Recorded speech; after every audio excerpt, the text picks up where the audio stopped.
Immerseus is the first boss you'll encounter during the Siege of Orgrimmar. Unlike most bosses, Immerseus won't die when his health hits 0. Instead, he has a corruption bar. When his corruption bar hits 0, Immerseus will die. When his health hits 0, Phase 2 of the fight will begin. Immerseus will go back and forth between Phase 1 and 2. The entire raid needs to spread out equally among the room. Tanks on their individual platforms and healers and DPS on every other one. This is for the second phase when Immerseus splits. Immerseus will often cast Shaw Bolt, which will cause a pool of Shaw energy to appear at your feet. The pool of Shaw will remain in that location till the split phase.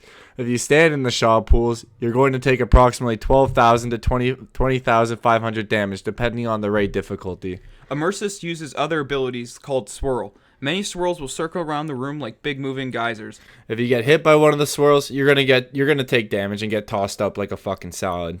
You're also going to want to avoid getting too close to Immerseus. As long as you don't try to stand on his head, you should be fine. If you attempt to dance on him, you'll take some good damage and get flung away. The tanks are going to need to switch when they get hit by Corrosive Blast. Corrosive Blast will do anywhere between 300,000 to 900,000 damage, depending on the raid difficulty.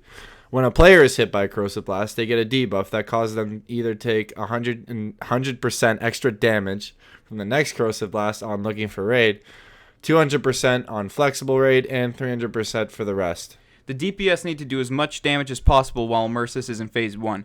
When he goes into Stage 2, the DPS need to murder the black Shaw bubbles that appear. If any of the bubbles reach the middle of the room, a massive AoE will damage the entire raid. Although just one reaching the middle of the room is not going to do an entire lot, multiple getting to the center of the room will cause massive amounts of damage and could give the raid some serious problems. There are only a few things the healer should be concerned about. The first thing being the Shaw's Bolt and people's inability to move out of things that damage them.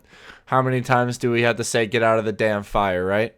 The Shaw Bolts will take a peg off everyone, so be ready to heal them and move up quickly. The next thing to be wary about is the pale Shaw bubbles. During Phase 2, not only will black Shaw bubbles appear, but so will pale ones. The pale bubbles will need to be healed in order to prevent them from reaching the center of the room. Like the black bubbles, an AoE will trigger if the pale ones get into the center of the room. At first, mainly black Shaw bubbles will appear, but as Immerseus' corruption bar gets lower and lower, more and more pale bubbles will appear. The more bubbles that are killed during Phase 2, the more damage Immerseus will receive to his corruption bar, and when he regenerates, his health will begin at a lower point. If you notice a large amount of bubbles about to hit the center of the room, use some common sense and pop some defensive cooldowns. That's all you need to know to smash Immerseus. Good luck, adventurer.